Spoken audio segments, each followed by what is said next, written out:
BRS working president మాజీ మంత్రి కేటీఆర్ కు సృజన్ రెడ్డి లీగల్ నోటీసులు జారీ చేశారు. సోషల్ మీడియా వెబ్సైట్ నుండి కంటెంట్ తొలగించాలని కేటీఆర్ కు ఇచ్చిన నోటీసుల్లో పేర్కొన్నారు.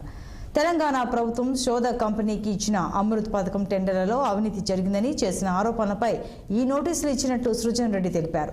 అమృత్ టెండర్ల విషయంలో లేనిపోని ఆరోపణలు చేసినందుకు లీగల్ నోటీసులు పంపించానన్నారు. సీఎం రేవంత్ రెడ్డి దగ్గర బంధువు వల్లే టెండర్లు ఇచ్చారంటూ అనవసరమైన ఆరోపణ చేశారని విమర్శించారు.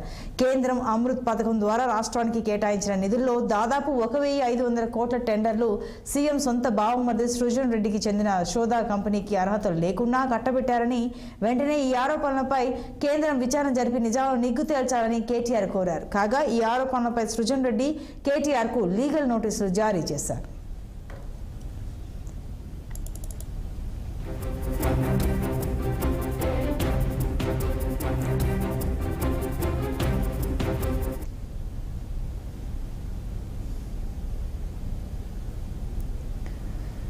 యాదాద్రి జిల్లా భువనగిరి పట్టణంలోని